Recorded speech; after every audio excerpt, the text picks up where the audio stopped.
Bonjour à tous. Donc je suis Nathalie Paquet-Véro. Alors désolée parce qu'il y a un petit souci de caméra dans ma salle, mais normalement vous m'entendez bien, c'est le plus important. Donc je suis en charge de la communication et de l'expérience apprenant-apprenante au sein de l'IFCAM, l'université donc du groupe Crédit Agricole. J'ai le plaisir d'ouvrir cette conférence qui s'inscrit dans le cadre de nos expositions régulières sur l'apprentissage. Vous avez peut-être suivi avec nous l'expo sur les robots, la réalité virtuelle ou encore Jérôme et les tendances. Et bien sûr, cette conférence s'inscrit en lien tout particulier avec notre dernière expo sur la force de la nature et l'apprentissage que nous avons inaugurée en ligne en janvier dernier avec Olivier Charbonnier du groupe Interface.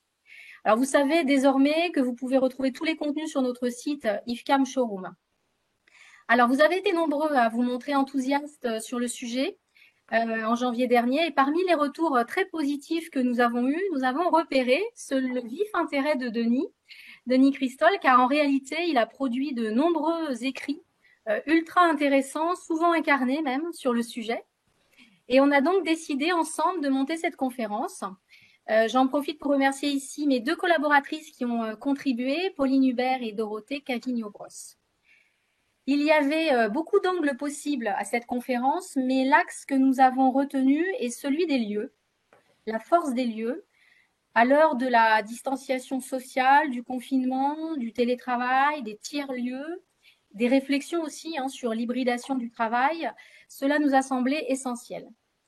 On s'est fixé deux objectifs, d'écrire un socle solide d'un point de vue des sciences, et puis raconter, partager des exemples de mise en œuvre concrète, du vécu, avec des vrais gens.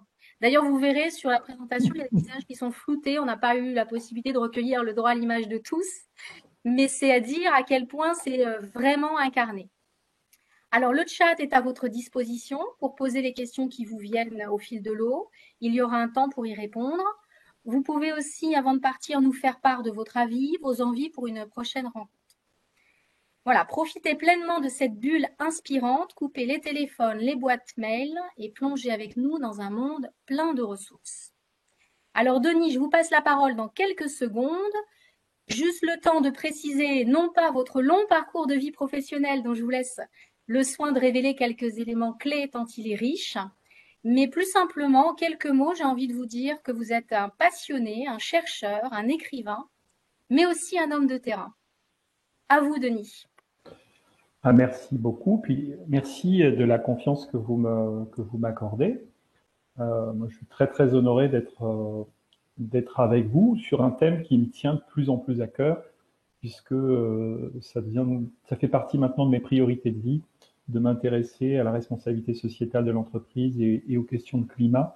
Et dans ce sens, la nature qui nous inspire et qui nous nourrit rejoint ces préoccupations. Voilà. Alors, pour commencer, j'aimerais bien vous proposer, pour qu'on se mette en état, alors pas un état d'hypnose, hein, mais presque, voilà, de se mettre, de se décontracter. Puis je vais vous proposer d'écouter, si vous voulez bien, quelques instants de, j'allais dire de silence, pas tout à fait de silence, mais voilà, de son justement de la nature. Alors, est-ce que je peux partager un contenu, Pauline? Est-ce que c'est jouable? Oui, allez-y. Ok, alors, on va essayer de partager. Tac, tac. Voilà, il faut que j'optimise le mouvement. Donc, je vais vous inviter à prendre une position relaxée sur votre chaise. Laissez vos tensions de côté si vous le pouvez. Détendez vos muscles, tout ce que vous voulez. Éventuellement, vous allez pouvoir eh bien, tout simplement fermer les yeux et puis écouter quelques instants.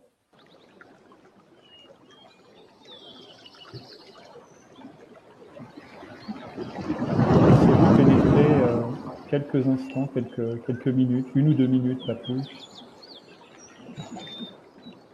Voilà, fermez les yeux et laissez votre imagination errer.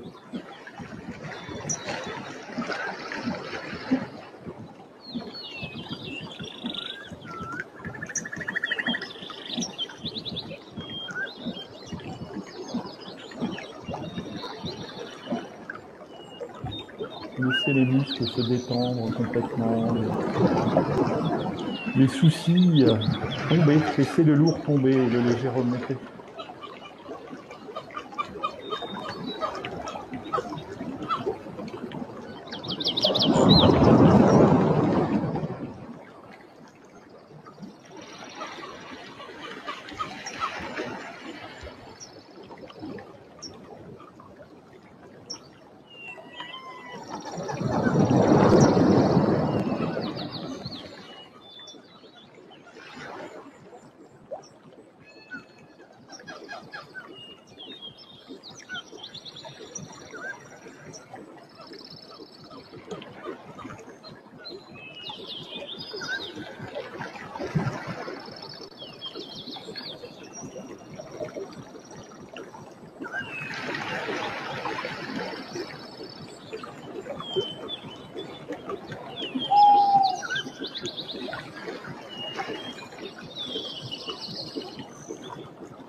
Voilà, j'espère que vous avez apprécié ce petit moment. C'était juste un petit moment pour dire qu'on peut faire pénétrer la nature dans nos salles de formation, puisque c'est un petit peu l'idée. On n'a pas toujours la possibilité d'aller vers la nature. On peut la faire venir à soi. Donc, l'objet de la conférence, là, ou de l'échange, c'est espace de formation et bienfait de la nature. Alors d'où je parle, tout d'abord j'ai un doctorat en sciences de l'éducation et je m'intéresse actuellement j'axe mes recherches sur la mésologie de l'apprenance collective, c'est-à-dire les milieux où le désir d'apprendre ensemble se développe. Donc je produis des ouvrages, hein, c'est ma façon d'apprendre. J'ai développé beaucoup d'espaces de co-design ou laboratoire d'apprentissage et actuellement je suis directeur de l'innovation et de la pédagogie à l'Association pour le progrès du management. Voilà, je suis passionné d'intelligence collective, d'andragogie, d'innovation. Et effectivement, j'essaye le plus possible de me mettre en cohérence avec ce que je dis et ce que je fais. Donc, moi, j'ai été très marqué par la période du Covid, peut-être certains autres aussi. Et j'ai décidé de vendre mon appartement à Paris, acheter un petit studio et m'installer dans le village de mon père, qui est un homme âgé maintenant, il a 90 ans, pour être plus proche de lui, plus proche de la nature et sentir la vie. Donc j'alterne entre ces deux lieux. Tout d'abord, le lieu, c'est quelque chose qui est très inspirant. Hein. Moi, quand j'étais jeune, il y avait des collines tout autour du village justement de mon père. Je me demandais qu'est-ce qu'il y avait derrière ces collines. Donc le lieu, il nous attire, il nous fait voyager. Et donc, le lieu, c'est une promesse aussi de cheminement, puis c'est une promesse d'apprentissage.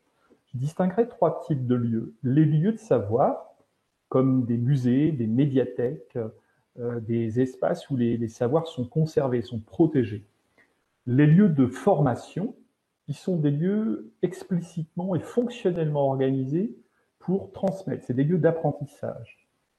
Et puis des lieux apprenants, qui sont tout type de lieux. Hein. Vous savez qu'on apprend de façon informelle tout au long de notre vie et on observe actuellement une multifonctionnalisation des lieux. Donc, on vient apprendre, développer tout un ensemble de fonctions dans des lieux, manger, rencontrer, s'éduquer, rencontrer d'autres personnes, pas simplement apprendre. Et on apprend au détour de ces lieux. Hein. C'est la caractéristique des lieux apprenants. Vous avez peut-être entendu que maintenant tout devient apprenant. Hein. L'école apprenante, la colonie de vacances apprenante, l'équipe apprenante, tout devient apprenant. Les lieux ont toujours été des lieux d'apprentissage. Denis, Oui. excusez-moi, est-ce que vous pouvez partager en plein écran? Que là, finalement, le bas Ouais, alors il faut que je partage en plein écran. Toulouloum. Est-ce que c'est mieux comme ça? Non.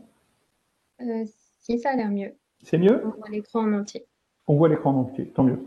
Alors, Je qualifierais certains lieux, même tous les lieux, de lieux capacitants. L'idée de lieu capacitant et de la capacitation vient des travaux du prix Nobel d'économie Amartya Sen, qui décrit l'individu comme détenteur de ressources pour agir et pour apprendre. Et certains lieux, plus que d'autres, où la façon de penser ces lieux peuvent développer des capacités d'apprentissage.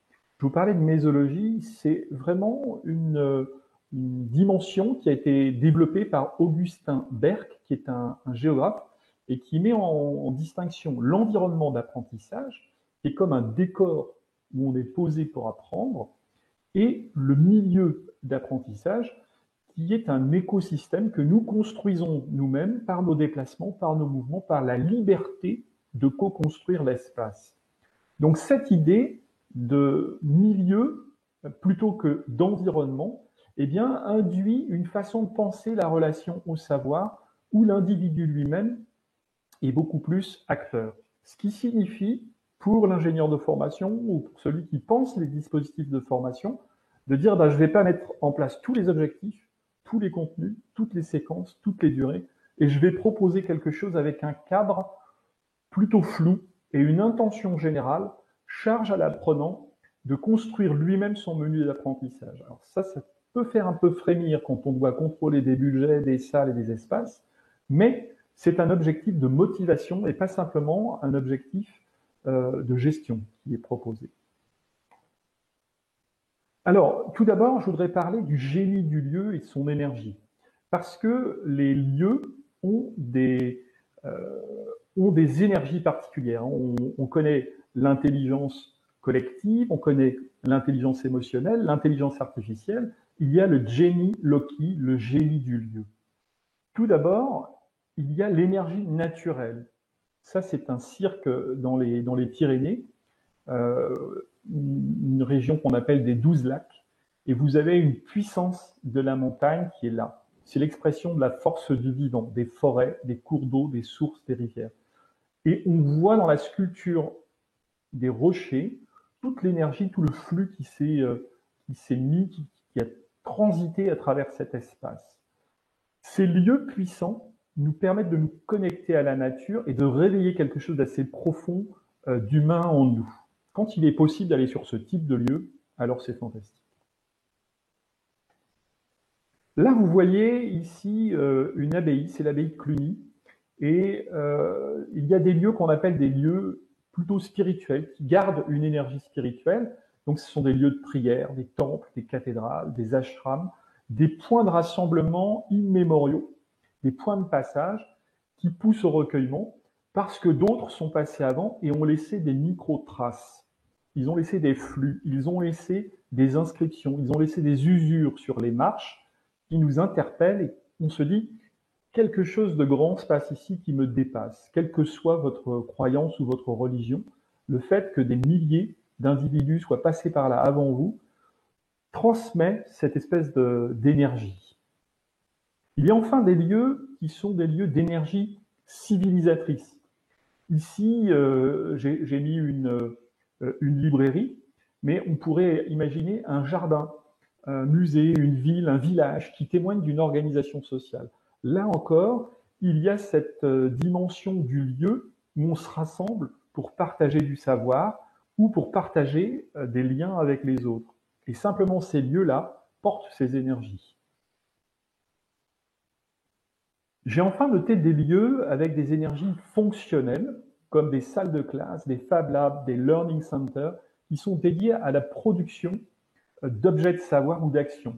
Et on voit à travers ces lieux le geste de l'artisan, la pensée de l'artiste. Il se passe quelque chose où, là aussi, on est prêt à toucher des matériaux, à toucher une façon d'être que nous n'avons plus forcément activée. C'est la main qui peut être touchée. Je vous invite à lire le bouquin du sociologue Richard Sennett, Ce que c'est la main, qui montre comment notre intelligence est touchée par le mouvement de la main sur la matière, plutôt que le cerveau qui commanderait à la main d'agir sur la matière. C'est vraiment l'inverse qui se produit, c'est ce que nous montrent les maîtres artisans. Il y a enfin des lieux qui sont des lieux de mémoire qui développent une énergie émancipatrice. Si vous avez eu l'opportunité de visiter des lieux de détention, des lieux de travail, des lieux où les gens ont travaillé, ont souffert, ont vécu des moments de création, eh bien, il y a là aussi de l'histoire qui est menée. Si vous allez à Rhode Island, visiter la prison de Nelson Mandela, ici, ça c'est une usine désaffectée sur les quais de Seine, au bord de Pantin. Si vous allez visiter le camp d'Émile, près d'Aix-en-Provence, vous allez sentir qu'il y a quelque chose de l'ordre du combat, de l'histoire qui se met en place. Et là aussi, ça génère d'autres énergies pour la formation. Enfin, des énergies créatives peuvent être portées par des espaces imaginés par des rêveurs, des artisans, des poètes, des hommes et des femmes libres. Ce sont des lieux qui sont tournés vers la créativité. Et actuellement, on en voit beaucoup des friches créatives, des usines qui sont désaffectées et que certains détournent de leurs usages pour créer des choses et qui incitent là aussi à créer, à occuper des nouvelles fonctions. Voilà, donc ce que je voulais dire à travers ce premier point, c'est toute l'énergie qui existe dans des lieux et qui connote complètement différemment les formations qui peuvent y être réalisées au-delà de la salle de cours traditionnelle qui est le lieu monofonctionnel dont je parlais. Deuxième temps, j'aimerais parler de l'aménagement et de l'usage des lieux, parce qu'on ne peut pas toujours se déplacer et on peut malgré tout travailler à une scénographie des lieux et y faire pénétrer un peu de nature, comme on a essayé de faire tout à l'heure, en se relaxant 2-3 minutes à travers l'écoute du bruit des vagues. La première chose que je voudrais souligner, c'est la limite des espaces hyper technologiques. Donc, je vous avais indiqué que j'ai contribué à concevoir des espaces qui sont des espaces, des learning labs, des espaces de co-apprentissage. Donc là, vous en voyez vous voyez la totale, là, le robot de téléprésence, les tableaux de projet, la facilitation graphique, la prise de notes en ligne, avec son téléphone, avec sa tablette, enfin, tout est possible. Ces espaces hyper technologiques nous permettent d'apprendre, mais finalement, parfois, l'écran fait écran à la relation. Donc, ce qu'on peut déjà imaginer, c'est de penser au confort kinesthésique. Se rappeler qu'on est des animaux, penser au confort, penser à la possibilité que le corps va être bien, va être à l'aise, et qu'on peut, par du mobilier adapté, apporter le lien, un petit peu comme la main du singe à l'arbre, et ben apporter des formes rondes, souples au corps humain. Donc là, c'est d'équipement en mobilier qu'il est possible de faire dans des salles de formation. On peut aussi faire référence à la nature. Donc là, ici, vous voyez un jeu de cartes qui sont des cartes faites avec des arbres. C'est une sorte de photo-langage, qui est une méthode bien connue en pédagogie. Mais il existe aussi des cartes, alors ça s'appelle des biomimicry cards. C'est des cartes qui visent à s'inspirer du vivant, des cartes biomimétiques. Et on va utiliser et mettre en avant les super pouvoirs des animaux pour pouvoir réfléchir à des pratiques nouvelles ou des pratiques anciennes en confrontant des idées avec ces super pouvoirs des animaux. Je vous mettrai la référence en fin de diaporama. Ici, vous voyez, alors je vous prie de m'excuser, hein, n'y voyez pas d'ego, mais comme on l'indiquait, on a flouté toutes les images, donc les seules images qui ne sont pas floutées, c'est celles où vous voyez mon image à moi, j'en suis désolé. Donc on peut aussi fabriquer des capsules en extérieur. Donc des capsules en extérieur, ça amène un peu de vie. Ça change de l'homme tronc ou de la femme tronc qu'on voit dans des vidéos pédagogiques. On peut essayer de filmer en mouvement, en extérieur. Là, c'est dans mon jardin. Je m'initie à la permaculture, hein, pas simplement être dans la permaculture intellectuelle, mais de la vraie permaculture. Et on s'aperçoit de toute la difficulté de faire pousser des tomates quand vous les arrosez pas. Je pourrais vous en parler si ça vous intéresse. Toujours pour ramener de la nature dans des salles de formation, on peut emmener les sons de la nature en salle. Là, vous voyez un collègue, un ancien collègue, qui joue du didgeridoo. C'est un instrument utilisé par les aborigènes australiens notamment, et qui amène une espèce de son rauque et extrêmement puissant. Et lorsque vous utilisez ce type d'instrument dans une salle de formation, vous demandez aux personnes de fermer les yeux, de se détendre, vous avez accès à des sensations complètement particulières. Votre corps se met à vibrer, c'est un son très rauque, très puissant, votre corps se met à vibrer et vous ressentez, quand on parle de communauté, vous ressentez des choses de façon indicible. Vous n'avez pas besoin d'exprimer beaucoup de choses pour sentir ça. Une autre piste, c'est de s'ouvrir à la lumière naturelle. Chaque fois qu'une salle de formation est ouverte sur la lumière naturelle, eh bien, vous apportez du vivant, de la chaleur naturelle. Ça, c'est quelque chose qu'on peut faire. Ici, vous voyez un groupe. Alors ça, c'est une méthode du cercle Samoran. Vous avez 2 groupes face à face et puis ils tournent comme ça. Et ils permettent d'échanger, de générer des processus parallèles de créativité. Donc, moi, je fais un lien immense entre vivre et apprendre. Pour moi, les 2 termes sont strictement synonymes. C'est-à-dire que lorsqu'on est vivant, on ne peut pas faire autrement qu'apprendre.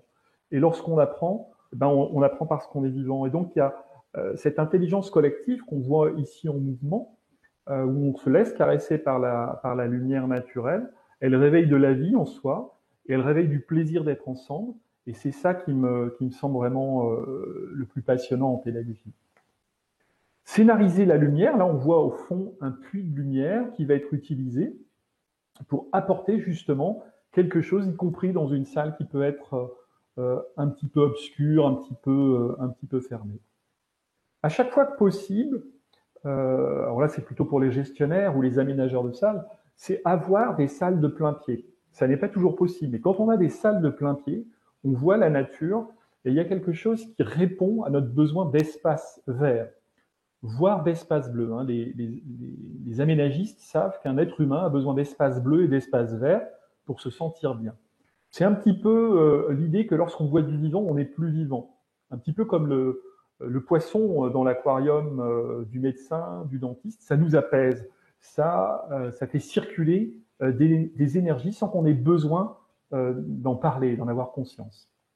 Le vivant, on peut aussi le capter à travers d'autres moments, d'autres types de lumière. Ici, j'ai mis guetter la nuit, capter l'aube. Vous créez des états mentaux particuliers et spécifiques lorsque vous décalez des temps de formation ou des temps d'apprentissage à d'autres moments de la journée. Là, ici, c'était une séance qui était animée par Bluenov de créativité. Bluenov est un excellent organisme qui développe de la créativité à travers des histoires que les participants sont emmenés à rédiger en petite équipe. Et là, quand ils sont mis dans cette idée de la nuit, eh bien, ils se mettent dans un état de comploteur. Ils vont utiliser une forme de créativité complètement différente. Ils voient, en entrant, en sortant de la salle, la lumière des étoiles et du ciel, et il se produit quelque chose qui touche l'âme, qui ouvre à la poésie d'apprendre. On peut aussi sortir Denis, sur le pas de la porte. On a une petite question. Oui. C'est sur la définition d'un espace bleu. Ah, les espaces bleus, comme on a des espaces verts avec les forêts, les bosquets, les espaces bleus, c'est les rivières, les lacs, les étangs, toute surface où on a de l'eau, en fait, puisqu'on est, on est composé à plus de 90-95% d'eau, on est appelé par l'eau, c'est ce dont on a besoin pour vivre. Donc, il y a cette dimension de l'espace bleu qui est aussi nécessaire que l'espace vert. Voilà, je ne sais pas si j'ai répondu. Denis. Alors, sortir sur le pas de la porte, parfois, on est coincé dans des salles de formation parce que c'est comme ça, c'est des bâtiments tertiaires. On peut quand même sortir dans la rue. Là, un groupe, on mange dans la rue. Bon, il faisait beau ce jour-là. Mais on peut faire des tas d'expériences. J'ai une anecdote. J'ai emmené un jour des jeunes qui étaient de faible niveau de qualification, alors excusez-moi l'expression, c'est peut-être pas toujours heureux, mais c'était un peu ça, et ils supportaient pas de rester en salle. Donc je les ai emmenés au parc de Sceaux, qui est en région parisienne, un magnifique parc, pour faire le même cours que ce que j'aurais fait en salle, mais je l'ai fait dans un espace du parc. Et ce qui s'est produit, c'est que ils respiraient, ils étaient plus décontractés, ils n'avaient pas l'impression d'enfermement. Donc l'ouverture nous est autorisée, et on peut utiliser des espaces. Alors, sur le pas de la porte, prendre l'air sur le parking, Voilà, là ici, vous voyez Gérard qui est caché un peu par la bulle, qui est un expert et il fait découvrir je crois que c'est un dragster, ça s'appelle une espèce d'énorme moto aux participants. Il crée un moment de vie. Voilà, à l'extérieur d'une salle, il peut se produire des choses. Ici, vous voyez une scène dans laquelle, donc ça, à ce moment-là, je travaillais au Centre national de la fonction publique territoriale, et l'idée, c'était de se rapprocher de ses clients. Donc souvent, on parle des clients, mais on reste dans des salles de formation. Ben là, on a dit aux participants, sortez dans la ville et allez interroger les usagers. La fonction publique n'a pas de clients, mais a des usagers, des bénéficiaires. Allez les interroger, allez leur parler. Alors non seulement sortir de la salle et aller dans la ville, c'est de la respiration, mais aller rencontrer des vrais gens et leur demander ce qu'ils pensent, il se produit quelque chose de magique. C'est ce qu'on appelle open innovation. On ouvre, on va à la découverte des autres, on se met un peu en danger soi-même, on se sent vivant en prenant ce risque, et on va rencontrer l'autre.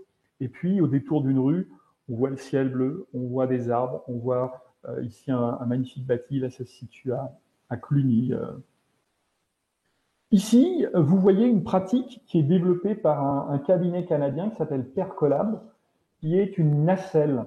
Alors, c'est une nacelle en bois qui est construite de façon éphémère, dans lequel on peut développer des panels de clients où des gens peuvent se réunir dans un parc, devant un bâtiment, et échanger de façon ponctuelle. Donc, la nacelle permet à 6-8 personnes de s'asseoir et de dialoguer, mais on peut mettre un ordinateur et puis faire découvrir des choses aux participants. À nouveau, cette idée d'ouverture, cette possibilité de respiration en plein air. Là, vous voyez un groupe de dirigeants qui qui est en extérieur pendant la partie Covid. Le premier réflexe, ça a été de dire, mettons-nous en place du numérique. Il y avait des alternatives qui étaient aller en extérieur et tenez-vous éloignés les uns des autres. Donc là, vous voyez un groupe qui est dans un parc, on a trouvé un parc et on les a emmenés. Et il se passe quelque chose quand on est dans la nature, en particulier dans cette période de Covid où on respire, où on n'a pas l'impression d'être enfermé. Donc c'est cette possibilité de trouver des alternatives, même quand on nous dit qu'il n'y en a pas. Former en extérieur, donc ça c'est aussi possible parce que ça nous renforce. Donc évidemment, là il faut trouver des lieux. Chaque ville, chaque centre de formation a ses ressources en proximité, mais rien n'empêche d'embarquer une table. Là, vous voyez un paperboard mobile et se mettre au grand air. C'est juste incroyable. Quand c'est possible, on peut aussi s'immerger dans des lieux qui sont des tiers-lieux naturels. Il existe des tiers-lieux. Il existe aussi une catégorie de tiers-lieux naturels. Vous aurez les liens, j'espère qu'ils vous seront remis, où on peut aller regarder comment la nature va nous toucher dans nos façons de sentir le monde et dans nos façons de penser. C'est cette possibilité-là. Alors, j'ai mis aussi des vidéos sur ça. Toujours pendant la période de Covid, on a embarqué des participants. Donc, quand je dis on, c'est des experts de l'Association pour le progrès du management auquel je participe, pour faire des visites en forêt. Vous connaissez peut-être, vous avez peut-être entendu parler du Shirin-yoku, qui est cette pratique japonaise de la caresse des arbres en forêt. Et là, ce que vous êtes en train de voir dans cette diapo, c'est pas cette caresse des arbres qui nous fait ressentir plus vivant, mais c'est un cours de gestion. Et le forestier qui est en train de prendre un échantillon d'humus explique à des dirigeants comment il gère la forêt sur une durée de 200 ans. Donc une appréhension du risque et une appréhension de la gestion complètement différentes. Donc ça, c'est juste extraordinaire pour ces dirigeants d'avoir cette sensation de découvrir complètement une autre façon de gérer, non pas à ultra court terme, mais au rythme de la nature sur 200 ans.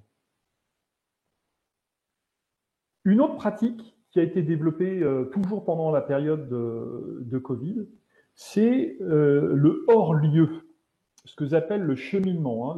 La formation, elle alterne entre événement et cheminement. Événement, tout le monde se rassemble dans un centre de formation, et le cheminement, c'est on se met en mouvement. Vous voyez, c'est cette idée de cheminement, mais qui va plus loin que simplement se déplacer dans un bois ou sur le bord d'un littoral. C'est aussi l'idée de la marche socratique, les marches apprenantes. Alors, j'ai cité ici l'Institut des territoires coopératifs, l'itinérance active, ou ce que Otto Scharmer, qui est un chercheur du MIT, appelle Sensing Journey, où on se laisse complètement ouvert à ce qui va arriver. Et cette idée de cheminement, elle répond aussi aux travaux d'un chercheur qui s'appelle Francisco Varela, qui montre comment notre cerveau, en se déplaçant, en changeant d'angle de vue, va stimuler des neurones qui ne l'étaient pas et va permettre de développer des nouvelles idées, des nouvelles pratiques. À cet égard, j'aimerais vous lire juste un tout petit poème qui me tient à cœur, qui me semble intéressant pour oser aller vers d'autres chemins pédagogiques. Voyageur, le chemin, c'est les traces de tes pas. C'est tout. Voyageur, il n'y a pas de chemin. Le chemin se fait en marchant. Le chemin se fait en marchant, et quand tu regardes en arrière, tu vois le sentier que jamais tu ne dois à nouveau fouler. Voyageur, il n'y a pas de chemin, rien que des sillages sur la mer. Tout passe et tout demeure. Mais notre affaire est de passer des chemins sur la mer.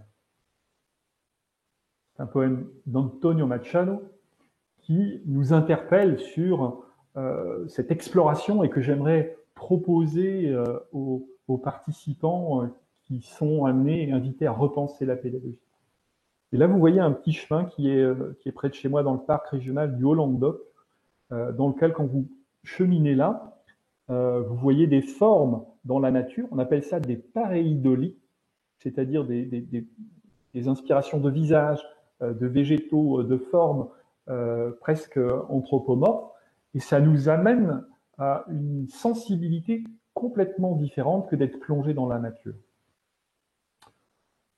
Pour terminer, puis pour qu'on ait un temps d'échange, les points clés du message que je voulais vous apporter, les flammes que j'aimerais vous transmettre, si je le peux, c'est d'une part les fonctions du lieu. Donc, le lieu est vivant avant tout.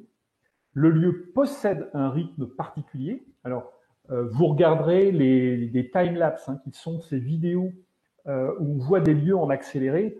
C'est juste génial quand on voit une école et la façon dont les enfants se déplacent dans la cour de l'école. On s'aperçoit que les lieux créent des réactions sur les comportements humains. Donc, nos centres de formation, nos salles, nos espaces d'apprentissage génèrent des comportements rien que par leur configuration. Ensuite, il y a comme une musique du paysage, si vous voulez. Ensuite, le lieu aménagé favorise l'acte d'apprendre. Ça, ce sont des études de l'OCDE qui le démontrent. Et puis, le lieu est fonctionnel, c'est-à-dire que j'ai répondu à l'association des directeurs immobiliers et on voit que le lieu produit des mobilités, de l'anticonformisme, de l'accélération, de la libération des capacités par le numérique, une ludification des espaces et puis cette multifonctionnalisation où le lieu n'est pas simplement comme une boîte à œufs dans laquelle on mettrait des gens, mais qui a aussi des fonctions sociales de commensalité, c'est-à-dire de partage, de nourriture, de moments à passer, conviviaux à passer ensemble. Et enfin, le lieu est un point de passage, de brassage. C'est l'idée de la sérendipité qui nous inspire. Voilà. Les points clés, quand on doit faire avec un lieu, c'est la lumière, c'est les cheminements, c'est les espaces, c'est le choix du lieu quand on le peut, c'est l'ouverture à la lumière, à la chaleur, à l'air, aux circulations. Ce que j'aimerais proposer aussi, c'est de se dire pourquoi ne pas enrichir des scénarios pédagogiques. Donc, c'est le type de scénario que j'utilise, je ne sais pas si vous utilisez ça chez vous, dans lequel je rajoute la fonction de l'espace et du lieu, comme un véritable personnage de l'apprentissage, parce qu'il porte en lui des sensations toutes particulières. Voilà. Vous pourrez regarder des éléments sur un dossier documentaire complémentaire, si vous voulez aller plus loin, mais là, je n'ai pas le temps de tout développer, sur la logique du biomimétisme, ou comment la nature peut nous inspirer. Et puis, 2 petites vidéos que j'ai faites sur les lieux inspirants et pourquoi ces lieux peuvent être inspirants. Et puis, j'ai ajouté également oser les pédagogies régénérantes, qui sont des pratiques qui peuvent nous inspirer de façon à embarquer encore plus le vivant dans la pédagogie. Je travaille sur un prochain ouvrage où je mets ces éléments-là en avant. Donc la permaculture humaine, on peut travailler en permaculture pédagogique. Donc chacun a sa place dans un groupe et oser utiliser les compétences de chacun. Le travail qui relie de Joanna Macy, donc ça, c'est une dimension artistique, vous regarderez, qui va toucher l'écologie intérieure. L'expression somatique, donc le soma, c'est le corps, c'est un mot qui date des années 70, soma qu'on utilise, où on part dans une logique phénoménologique, c'est-à-dire on convoque l'expérience de la subjectivité. C'est pas simplement le prof qui parle, on va convoquer le ressenti de l'apprenant. Le Life Art Process, donc là c'est Anna Halprin est allée en Californie dans les années 70 et a inventé, en croisant la danse, les arts, d'autres façons de rendre plus vivant un ensemble de disciplines. Ceux qui ne connaissent pas la pratique du jardinage ou des jardins partagés, pourquoi pas le faire entre collègues près de chez vous. Vous verrez qu'il se passe quelque chose. Le vivant social se révèle. L'émerciologie, c'est l'étude du milieu et de ses effets. Et puis, j'aime beaucoup citer aussi Heart of Soul, qui est l'art pour l'âme, ou comment la photographie contemplative nous révèle à nous-mêmes. Donc, photographie contemplative, vous connaissez peut-être les travaux de Mathieu Ricard, ces superbes clichés, ça participe d'une posture presque méditative. Voilà, merci pour votre attention. J'ai beaucoup parlé, mais je pense qu'il nous reste un petit peu de temps pour échanger si vous le souhaitez. Merci Denis. Pauline, est-ce qu'il y a des questions auxquelles il n'y aurait pas eu de réponse pendant… On a une question sur la mise à disposition de la présentation pour réfléchir aux approches pédagogiques auprès des apprenants et auprès des services formation, afin de proposer des outils, des lieux physiques ou virtuels pour un meilleur apprentissage. Ah bah oui, avec plaisir. Alors, après, j'ai cité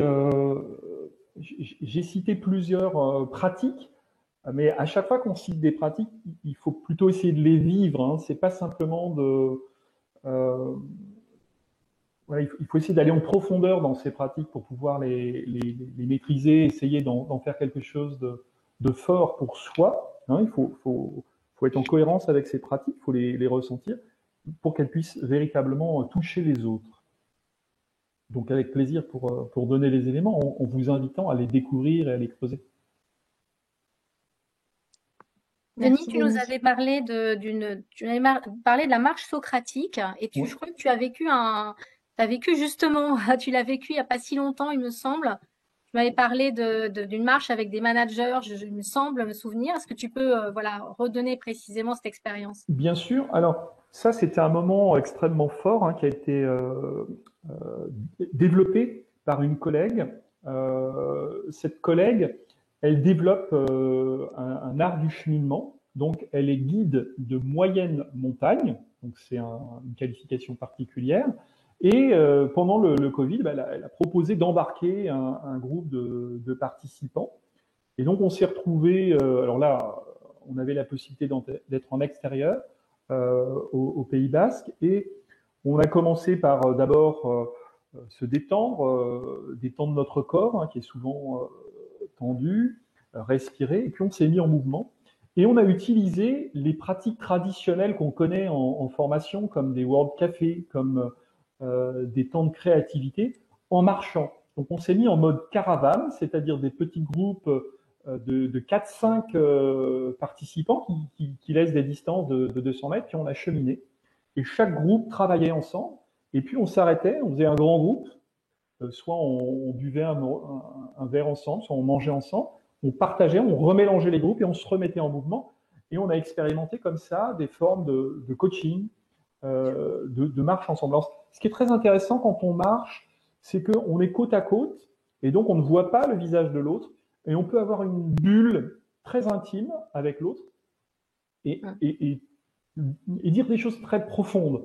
Ça veut dire qu'on peut effectivement apporter quelque chose de très fort. Et dans le cas présent, On peut aussi, et ça fait partie également du vivant, ajouter un chien. C'est-à-dire que le chien qui circule dans la caravane de groupe en groupe, il apporte une part de nature aussi. Le chien, c'est du vivant, c'est de l'irrationalité, c'est de l'affect, et il circule dans le groupe de cette façon-là. Et donc, vous avez des pratiques de cette nature qui peuvent être extrêmement stimulantes pour des dirigeants. Voilà un type d'expérience de marche qui peut être extrêmement puissant. Et puis, on peut utiliser ces pratiques-là simplement après une pause repas pour garder un petit peu ce temps de cheminement jusqu'à une séquence plus classique, on va dire. Merci Denis. On a beaucoup de questions dans le chat. Il y en a deux qui se rapprochent un peu. La première, c'est en apprentissage virtuel, comment définir un cadre agréable à nos apprenants? Et la seconde, c'est... Attendez, parce que le chat arrive en tout petit. C'était, pensez-vous que les séquences de réalité virtuelle puissent être compatibles avec les pédagogies énergisantes? Donc, c'est deux questions sur la formation à distance. Alors, sur la formation à distance, la réalité virtuelle, bon, j'ai fait un test l'année dernière où, comme on était coincé, on a envoyé des casques de réalité virtuelle à une douzaine de participants. Donc, chacun de chez soi s'est mis avec son casque et on avait vraiment la sensation d'être les uns à côté des autres puisque nos avatars interagissaient. Et ce qui est intéressant, c'est que on peut complètement pousser l'expérience et passer de la réalité virtuelle simplement visuelle à ce qu'on appelle une réalité haptique. C'est-à-dire qu'on va toucher le corps. Alors pour cela, on peut ouvrir la porte derrière soi, laisser un courant d'air passer, et là, tout d'un coup, vous êtes avec des images de montagne, et vous sentez un petit courant d'air frais, et je peux vous assurer que en moins de 1 à 2 minutes, vous vous sentez pris en pleine nature. C'est complètement hallucinant de voir comment notre cerveau a cette capacité à nous gruger quelque part. Donc là, c'est ce qu'on peut faire avec la réalité virtuelle. On peut utiliser son plein potentiel.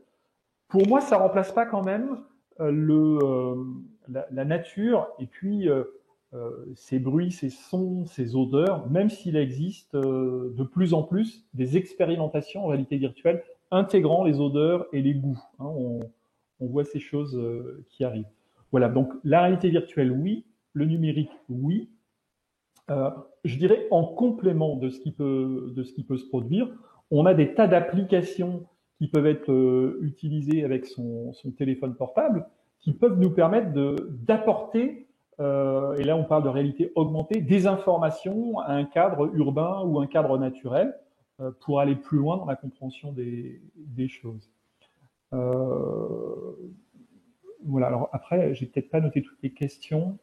J'essaie de les regrouper. Donc là, il y en a à nouveau d'autres sur. Donc la première, je vous le dis, c'est quand je fais ce type de proposition de lieu, environnement pratique, on me regarde comme une extraterrestre. Existe-t-il des études sérieuses sur l'impact de ce genre de stratégie sur les apprentissages, la mémorisation, l'implication en situation de travail? Et une autre qui me semble dans le même domaine, c'est comment faire connaître un lieu pour donner envie de l'exploiter pour les équipes pédagogiques ou groupes de management coaching via APM ou autres ressources. Alors sur les lieux, bon, d'une part, vous avez les études de l'OCDE dont je vous ai parlé, hein, qui montrent comment la circulation, la multifonctionnalisation des lieux vont permettre justement d'augmenter les capacités de mémoire et de connexion. Donc c'est des études qui datent de 2010-2012, qui sont toujours valables. Et puis dans les laboratoires d'apprentissage que j'ai pu mener, on voit les fonctions pédagogiques de médiation, de mémorisation, d'articulation qui montent en puissance. Alors, un des stagiaires que j'avais accueilli dans notre espace, qui s'appelle, alors c'est Zomberg, son nom de famille, je ne me rappelle plus de son prénom malheureusement, c'était il y a quelques années maintenant. Il montrait justement tout l'impact qu'avaient ces espaces et ce souci du lieu. Quant au lieu de la nature, faites-en l'expérience vous-même, vous le verrez. Il y a effectivement des études qui montrent les énergies différentes de ces lieux, et notamment ce sont les paysagistes qui en démontrent le bénéfice, parce que le paysagiste, le paysage, c'est un regard qu'on porte sur le monde. Donc, il y a une dimension de la singularité où vous construisez votre expérience singulière. Donc, les géographes, les paysagistes montrent cela. D'accord. Il y a une autre question, c'est est-ce qu'à contrario, il y a des lieux qui sont défavorables à l'apprentissage? Est-ce que vous auriez des exemples, des situations vécues qui auraient eu un effet contraire? Écoutez, bon, alors, moi, je commence à être un peu ancien dans le domaine de la formation, donc j'ai vécu des tas de lieux, des usines désaffectées, des espaces bruyants, tout type de lieux et d'espaces. Et récemment, je me suis remémoré une expérience que j'avais vécue il y a presque une trentaine d'années maintenant. Et c'était un médiateur de rue qui intervenait dans des lieux vraiment difficiles, hein, comme des lieux, des lieux, des no man's land, des prisons, des endroits d'incarcération ou très difficiles. Et en fait, ce que m'avait dit cette personne à l'époque, c'est « je suis le lieu ». Alors, sur le coup, je n'avais pas compris. Jusque récemment, il y a quelques semaines, où je me suis intéressé à ces questions de lieu, hein, et il y a quelques semaines, quelques mois, ça m'est revenu en mémoire. Qu'est-ce que ça veut dire « je suis le lieu » ? Et en fait, ce que voulait dire, me semble-t-il, cette personne, c'est qu'elle était devenue un référentiel à partir duquel les autres pouvaient aller tirer des informations. Et selon le sens que vous allez donner au lieu, eh bien, le lieu peut être favorable. C'est ainsi, par exemple, que Nelson Mandela définit sa prison de Rhode Island comme l'université de son mouvement politique. Et donc, il a créé une résilience par rapport au lieu. C'est ainsi que dans certains camps de concentration, Primo Levi décrit comment le lieu lui a appris sa condition humaine. Donc, tout lieu peut être favorable parce que c'est une construction d'un milieu, d'une certaine façon, par l'individu lui-même. Ça n'est pas une donnée complètement objective. L'environnement est une donnée objective qui s'applique à tout le monde. Le lieu et le milieu est une construction sociale et individuelle dans lequel vous allez pouvoir utiliser les ressources. C'est pour ça que je parlais de cette idée de capacitation et de faire en sorte que le lieu soit capable de nous aider. Merci Denis. On a une autre question sur la place des plantes ou des représentations de la nature via des peintures, des photos par exemple, dans les salles de formation. Qu'est-ce qu'il en est de faire entrer la nature dans la formation? Je pense qu'on parlait du besoin d'espace bleu et d'espace vert, hein, donc la nature et les photos. Donc déjà, ça a une vertu apaisante, hein, ça va stimuler une partie de notre cortex. Donc ça va effectivement être positif à une forme d'apaisement, de régulation des tensions. Ça suffit pas. En tout cas, un décor de nature en renvoie à quelque chose qui est fort en nous, hein, puisque l'humanité est liée, profondément liée aux arbres qui nous ont abrités, qui nous ont protégés. Donc ça nous renvoie à quelque chose de cette nature-là. Récemment, j'ai fait une petite vidéo dans laquelle, pour parler du co-développement professionnel, on utilise la nature.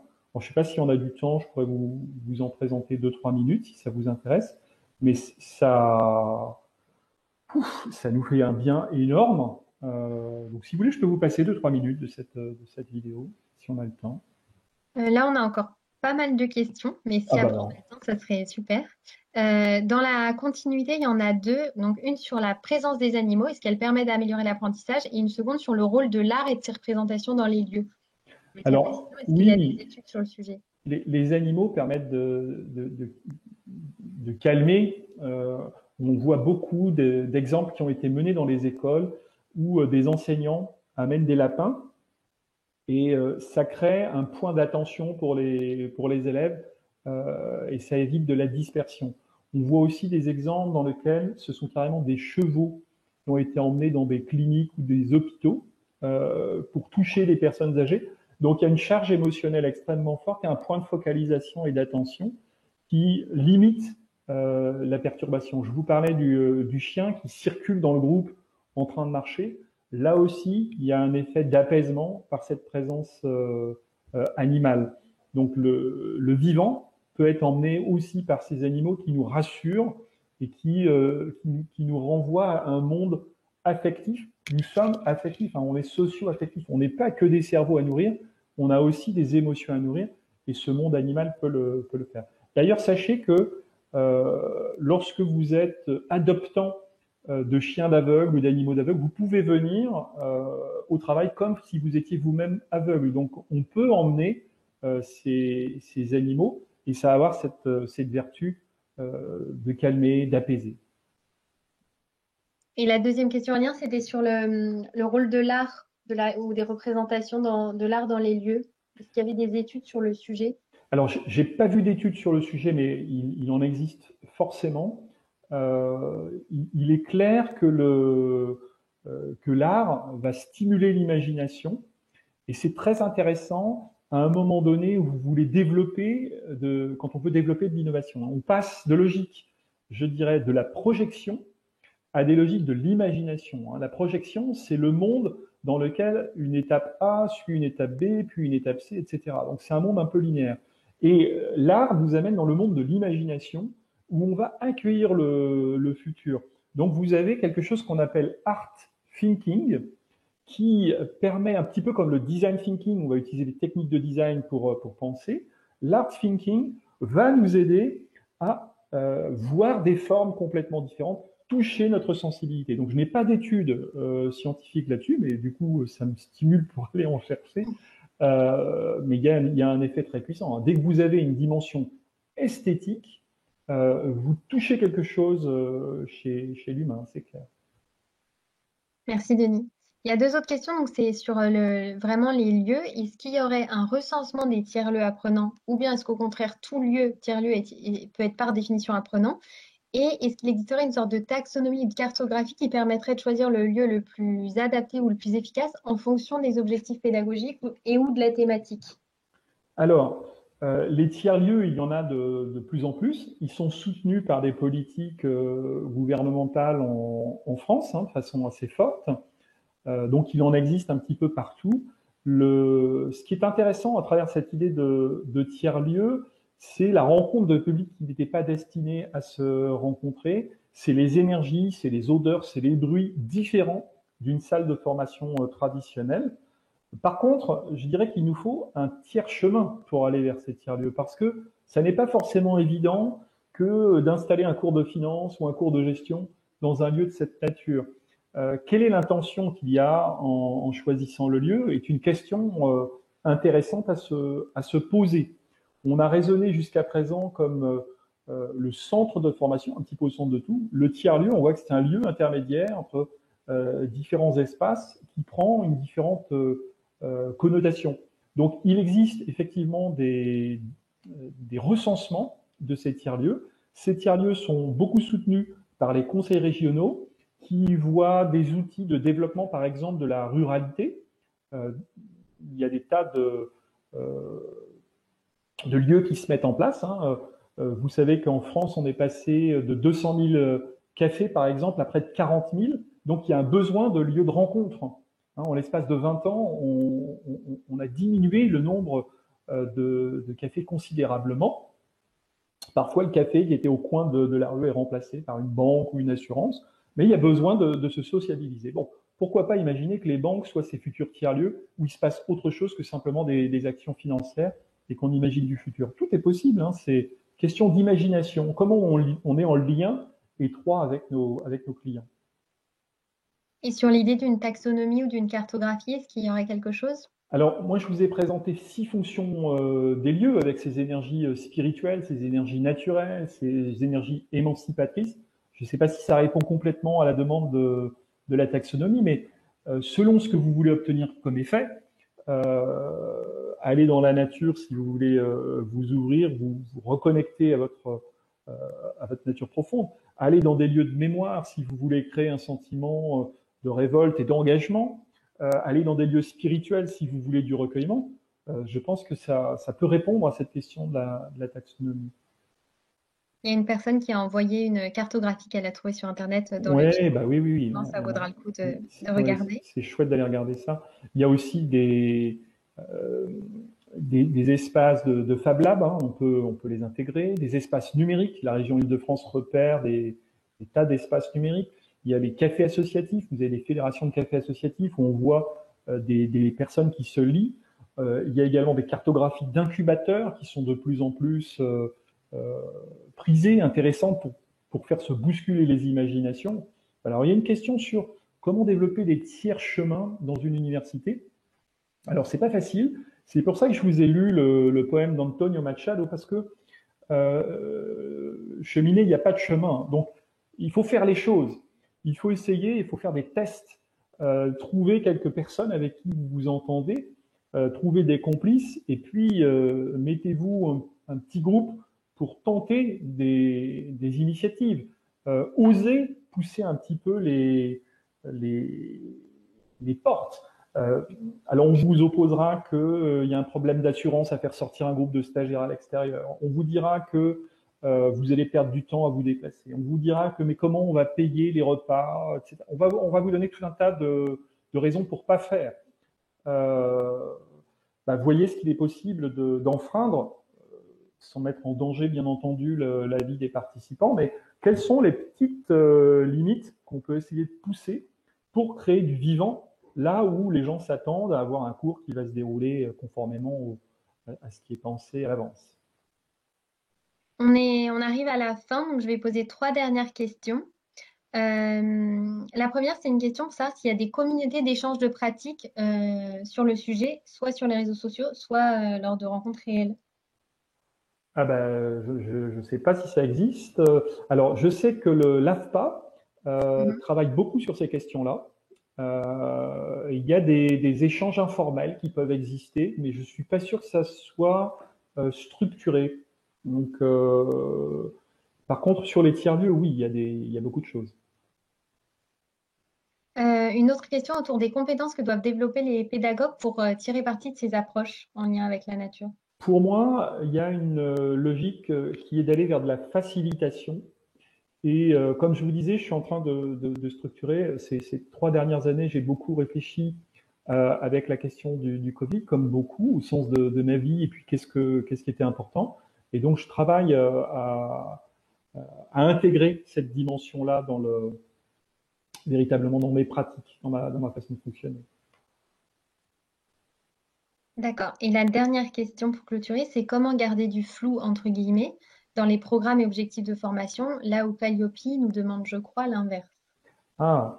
Alors, Calliope est peut-être pas si cruel que ça, donc il faut faire avec. C'est quelque chose qui va permettre probablement aux organismes de formation d'augmenter leur niveau de questionnement et d'exigence. Moi, je le prends comme ça. Bien entendu, si on prend uniquement sur l'espace normalisé, c'est compliqué. Mais ce qu'on peut dire, c'est que le flou, moi, je parle d'objectifs flous et de cadres poreux. Par objectif flou en formation, j'entends qu'on doit porter une intention, mais on doit laisser suffisamment d'espace pour que les participants eux-mêmes viennent développer leurs propres intentions personnelles.